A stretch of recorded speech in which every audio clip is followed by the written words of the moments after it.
Hey guys, welcome back to our channel. If you're new here, hi, my name is Anshula, and today we're doing a bit of a vlog. I'm currently craving dessert. It's the avocado split from The Forest Feast by Erin Gleeson. I think that's it. Let me go check the book for a second. Yep, this is the cookbook. I absolutely love this cookbook. I found it, oh wow, it's almost been a year now in this little bookshop just minutes from the ocean. This is an independently owned bookstore that specializes in children's books and military history books, but they also have a wonderful selection outside of that, as evidenced by this book. I'm gonna chat about some of the books that I picked up while I'm making the avocado split.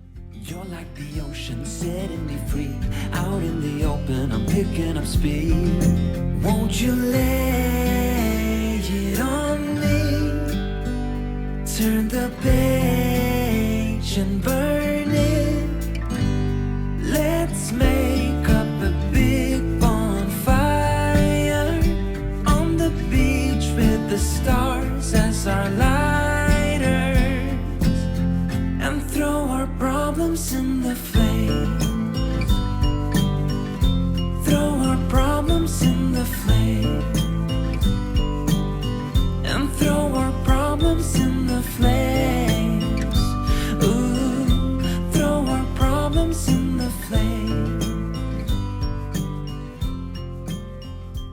So the other book that I got is You Look Like a Thing and I Love You by Janelle Shane. I absolutely love this book. If you like Brindle Monroe's books, What If 2, if you like Alex Bellos's books, I feel you will really, really love You Look Like a Thing and I Love You. This book is about the limitations of artificial intelligence. It decomposes concepts, but at no point does it talk down to you. It does nonfiction in a very show, don't tell fashion. Because a lot of times, and I'm guilty of this when I'm writing nonfiction too, we do this thing where we say the facts, we say the history, and it's just like fact after fact after fact after fact. It's very easy to write nonfiction in this way. I get that because that's kind of what we expect. We expect like more of a textbook style for nonfiction. And in this particular book, she showcases that there are very different ways to convey facts and very different ways to show AI is limited and it's not this all-powerful thing that we think that it is. It is powerful in different ways and there are ways that we can use it, but it's not this magical cure-all. I feel like the back of the book calls it silly examples, but I don't feel like it's silly. It's more exploratory. There are things that are like creating Harry Potter fan fiction. It's more trivial things, but they're fun for exploring and learning. And I think when I started programming, these were the kind of programs that I was interested in creating to learn and to understand. And I feel like she really captures that so brilliantly in this book. Now for the ice cream. Oh wow, that is...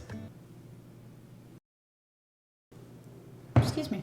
The next book that I got was The Legend of Svalbard Sven. This is a book that is initially set in Stockholm, but then our main character Sven flees up to Svalbard and then he meets with an unfortunate mining accident and then he flees even further into the Arctic. It's a very atmospheric winter book and I absolutely love that. Like you can feel how cold it is. That chilliness is just there in every single page of the story so far until the point that I read. And the fact that he goes to a harsher and colder place is just gonna really, really sink deeper into that atmosphere. So I'm saving this one until December. I think I'm gonna either read it in December this year or January.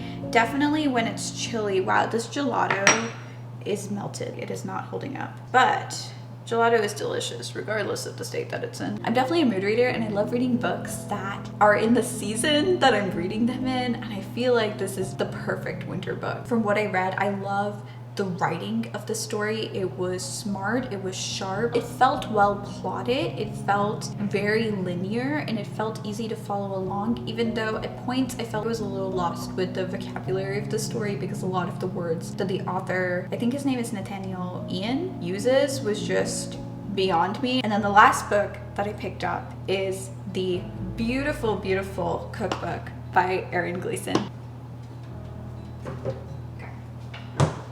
If you are looking for a cookbook that has very simple ingredients, very simple recipes. Most of the recipes in this book are under 5 ingredients and under 5 steps. I would highly recommend not this particular one by her, but her other one, which is the Forest Feast Road Trip. And I'd show it to y'all, but it's what my camera's sitting on top of. I like that one a lot better. This one is fantastic. It was my introduction into Erin Gleason's cookbooks. I love them. I'm living for them.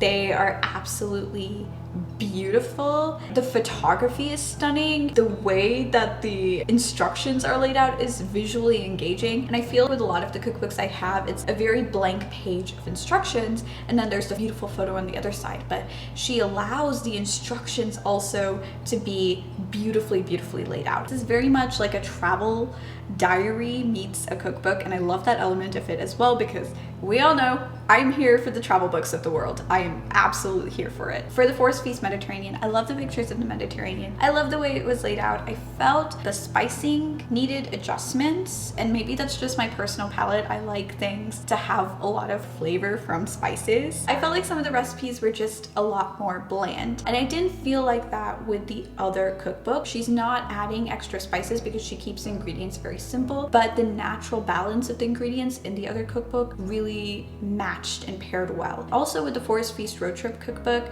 I felt like the portion sizes were a lot larger, which I really enjoyed. This is still one of my favorite cookbooks that I have on my shelf, and it is one that I keep going back to, but the other one is one that I've started to use more. So if you're looking for a good cookbook, I highly recommend her other book. So those are the books that I got. Wait, what do I, oh, there's another step. Top with 1/4 of a cup of hot espresso. I don't think this espresso is hot anymore, but the ice cream is cold. So 1/4 of a cup. Well, maybe I should measure that out. We shall do that. Oh, okay. Whoops. That happened. That's okay. Let's do half there. I've seen people do food tests all the time on cooking shows, and I kind of want to do that. There's going to be a very fake after this, and we're going to try it. Let's see. I mean, ice cream tastes good with like everything, right? Let's try that.